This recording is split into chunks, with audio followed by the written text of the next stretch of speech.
Our next one comes from Kimmy K herself, Kim Kardashian. So what is it? Kim says she crushed up acidic vitamin C tablets, then added the powder to her shampoo.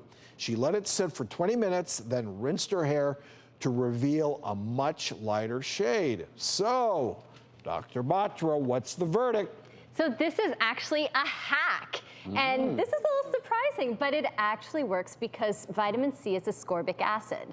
So when you crush up those tablets and you mix it with your shampoo and leave it in, it's going to open up the cuticle and strip some of the dye. So the thing about Kim K is this only works on dyed hair. So you can't use it on your regular hair like peroxide and hope it's going to lighten it. But if you actually... Ish, I don't think you need any. Yeah, and then, this is on your list. My problem is I totally used the wrong vitamin when I washed my hair last night. This just happened. Right? This just happened. You didn't use turmeric, did you? I think so. Well, yeah. There you go. So definitely this actually, if you dye your hair, can lighten it by a couple shades.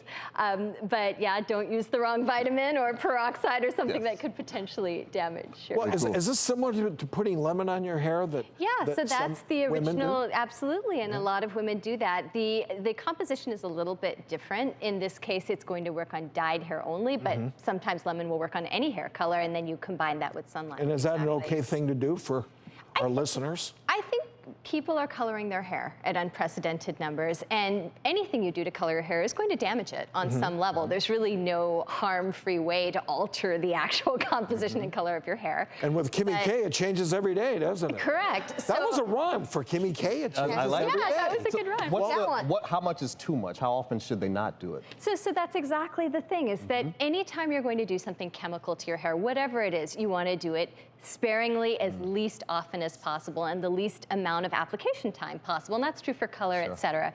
So I think if you're going to try this, you probably don't want to do it more than once a month based on the rate your hair grows out, just because you will at that point keep damaging and opening up that cuticle. It's much more likely to break. So, but this is not as harsh as dyeing, right? Maybe a little. Correct. It's less damaging than hydrogen peroxide, which would be your other option to take that dye out. Okay. Ish, are you learning some useful stuff or what? Where were you when I needed you? We'll talk.